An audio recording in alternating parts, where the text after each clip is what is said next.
You have told your accountability partner 47 times. Every Sunday morning, same confession. I fell again this week. He listens. He prays with you. He reminds you of Scripture. He tells you you are forgiven, and you leave feeling lighter for about 12 hours. Then Monday comes, Tuesday, Wednesday, and by the weekend you are sitting across from him again, saying the same words. I fell. And you are starting to wonder if accountability even works. If maybe you are just wasting his time. If confession is doing anything at all. But what if I told you that accountability is not failing? You are just using it wrong.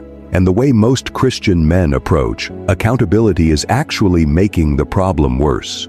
Here is what nobody tells you about accountability and lust. Confession is not the same as transformation. Reporting your sin is not the same as repenting from it. And having someone know your struggle does not automatically give you power to overcome it. Most Christian men think accountability means if I just tell someone, I'll stop doing it. But that's not biblical accountability. That's spiritual wishful thinking, and it is why you can confess every single week and still fall every single week. God designed accountability to be a weapon in your battle, but somewhere along the way, the church turned it into a weekly guilt report. And if you do not understand the difference, you will keep confessing without ever conquering. I am about to show you 7 biblical reasons why accountability alone does not stop lust and what God is actually calling you to do instead. The first reason accountability does not stop lust is because most men are confessing out of obligation, not conviction. You show up to your accountability meeting because you are supposed to. You confess because that's what you do. But inside, you are already planning the next time. You are not broken over the sin. You are just tired of hiding it. James 5:16 says, "Confess your sins to one another and pray for one another that you may be healed." But notice the word healed. Confession is supposed to lead to healing, not just relief, not just I got it off my chest, but actual transformation. When you confess without genuine brokenness, without a desperate cry for God to change you, it becomes a religious routine. You are checking a box, fulfilling a requirement. But your heart, it is still attached to the sin. That's why you can confess 50 times and nothing changes. Because confession without conviction is just giving a status update. And God does not respond to reports, He responds to repentance. If your accountability feels like a performance review instead of a battlefield hospital, you are missing the point. Accountability is not about telling someone you fell. It is about crying out with someone for God to catch you. Second reason, your accountability partner cannot resist temptation for you. When you are alone at midnight and your phone is in your hand and temptation is screaming, where's your accountability partner? He is asleep. He is with his family. He is not there. And the battle does not wait for your next coffee meeting. Accountability was never designed to be your defense system. It was designed to be your backup. Galatians 6:2 says, "Bear one another's burdens." But notice it does not say, "Let someone else carry your burden while you do nothing." Right, you still have to fight. You still have to resist. You still have to say no at the moment. Your accountability partner can pray for you, encourage you, and remind you of the truth. But he cannot make the choice for you when you are facing the screen. Too many men treat accountability like a spiritual safety net. As long as I am telling someone, I am good. But that's passivity disguised as obedience. God did not call you to outsource your battle. He called you to fight it. With support, yes, but still fight. If you think accountability will stop lust for you, you will keep falling, because no one can resist on your behalf. The power to say no has to come from you and the Holy Spirit inside you, not from someone else's prayers. Third, most men are more concerned with what their accountability partner thinks than what God sees. You confess because you do not want to lie to your brother. You do not want him to think you are not trying. You do not want to lose his respect, but your real relationship, the one with God, you are avoiding that conversation. Psalm 51 verse 4 says, "Against you, you only, have I sinned and done what is evil in your sight." When David finally confessed his sin with Bathsheba, he did not start with, "I need to tell Nathan." He started with, "God, I have sinned against you." Accountability to man is secondary. Your primary accountability is to God. And if you are not getting on your face before Him, if you are not crying out in your private prayer closet, broken over how your sin grieves Him, then confessing to your friend is just a social obligation. Here is the test. If your accountability partner never asked, would you still confess to God? If you knew no one would find out, would you still repent? If the answer is no, then you are not actually repenting. You are managing your image. God does not want your confession to be about avoiding awkwardness with your accountability partner. He wants it to be about restoring intimacy with Him. And until you learn to confess upward before you confess outward, nothing will change. Fourth reason, accountability often increases shame instead of removing it. Every time you confess the same sin, the weight gets heavier. He is going to think I am not even trying. He is going to give up on me. I am wasting his time. So what do? You start hiding. You confess the big falls but not the small ones. You downplay the frequency. You make it sound like you are doing better than you are. And now accountability is not helping you. It is making you a better liar. Romans 8:1 says, "There is now no condemnation for those who are in Christ Jesus." But accountability that's built on shame creates condemnation. And condemnation does not produce freedom.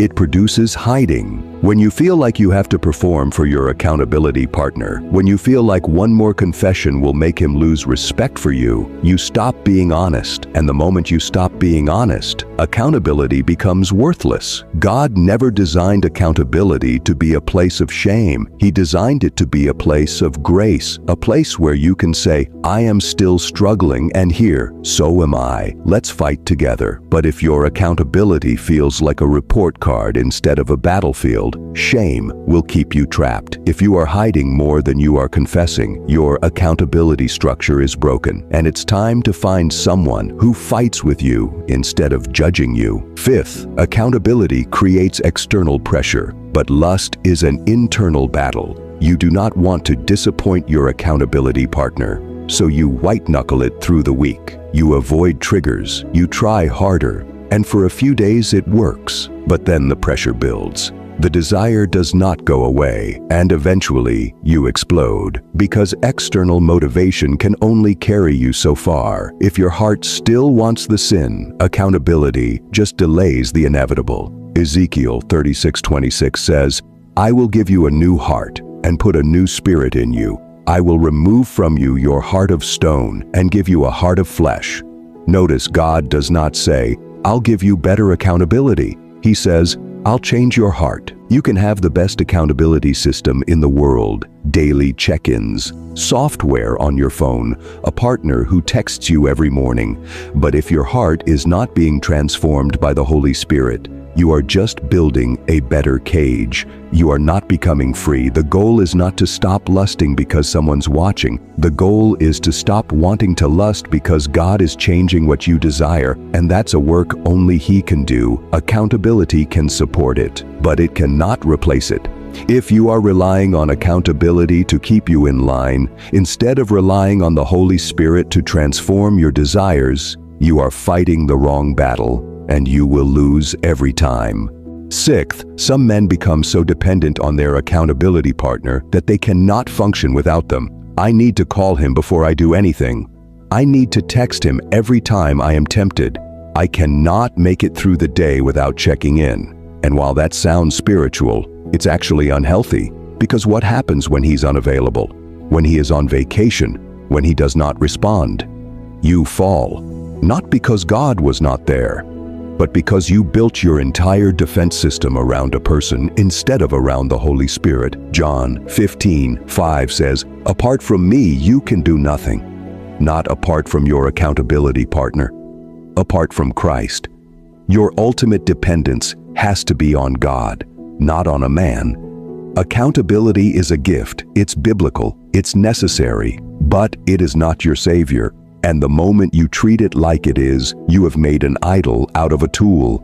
If you cannot fight lust without texting someone first, you are not learning to depend on God. You are transferring your addiction from lust to human validation, and that's just trading one chain for another. God wants you to learn to cry out to Him in the moment, to run to Him first, to find your strength in His Spirit, not someone else's encouragement. Accountability should point you to God, not replace Him. And here is the seventh reason, the most important one. Accountability works in the community, but lust attacks in isolation.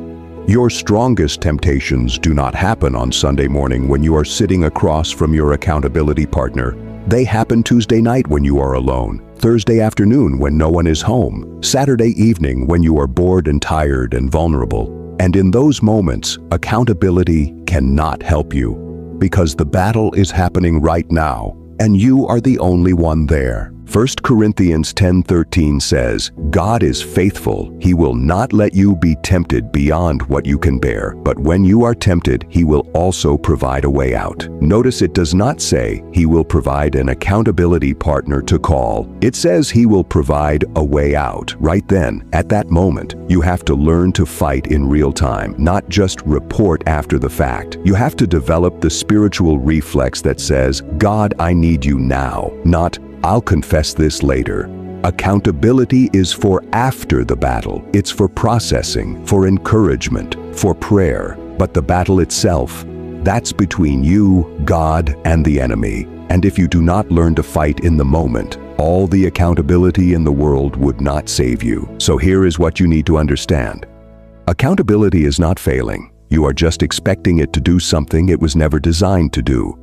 Accountability is not your defense system. It is your support system. It is not supposed to fight the battle for you. It is supposed to help you process the battle after you have fought it.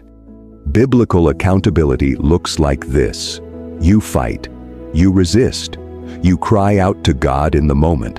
And then, win or lose, you bring that fight to your brother. Not for judgment, not for shame, but for prayer, encouragement, and strategy. Proverbs 27:17 says, as iron sharpens iron, so one person sharpens another. Accountability sharpens you. It does not carry you. It makes you stronger for the next fight, but it does not fight for you. So stop treating your accountability partner like a spiritual babysitter. Stop confessing just to check a box. Stop hiding when you fall because you are afraid of disappointing Him, and stop depending on Him more than you depend on God. Instead, use accountability the way God intended, as a place to be honest about your battles, as a place to receive prayer and truth, as a place to strategize for the next fight, as a place where two warriors sharpen each other instead of one warrior carrying the other. That's biblical accountability, and that's what will actually help you win. So if you have been confessing the same sin to your accountability partner every week and nothing's changing, stop blaming accountability. It's not broken. You are just using it wrong. Accountability cannot stop lust. Only God can. Only the Holy Spirit transforming your heart can. Only daily surrender and moment-by-moment dependence on Christ can. Accountability is the support structure, not the foundation. Here is what changes everything. Stop trying to impress your accountability partner. Start getting brutally honest with God. Stop confessing after you fall. Start crying out while you are being tempted. Stop depending on someone to text you. Start learning to fight in real time with the Holy Spirit. And when you do fall, because you will, do not hide. Do not wait until your next meeting to say something. Confess immediately, to God first, then to your brother, not out of obligation, but out of desperation for freedom. Because the goal is not to have a clean report for your accountability partner. The goal is to have a transformed heart before God. And when that becomes your focus, everything shifts. Your accountability partner is not your savior. Jesus is. Your accountability partner cannot fight for you, but he can fight with you. And that's what makes all the difference. Ecclesiastes 4:12 says, though one may be overpowered, two can defend themselves. A cord of 3 strands is not quickly broken. You, your brother, and God. That's the cord. Not you and your brother trying to do it without him. So stop treating accountability like a magic fix and start treating it like a weapon you use alongside prayer, scripture, the Holy Spirit, and personal discipline, all of it together, not one instead of the other. Because the man who wins this battle is not the one with the best accountability, it is the one who learns to fight alone with God and then brings his brothers into the war with him. That's you. That's your calling. And that is what God is building through every failed confession and every moment you feel like accountability is not working. Comment "Warrior" if you are done treating accountability like a babysitter and ready to treat it like a weapon. And if you want to understand why nothing seems to work, why prayer does not stop it, why confession does not fix it, watch the previous video where I reveal what God is actually doing while you think He is ignoring you. That does not just tell you what to do, but shows you how to actually win. You are not fighting for freedom. You are fighting from it. Now, live like it.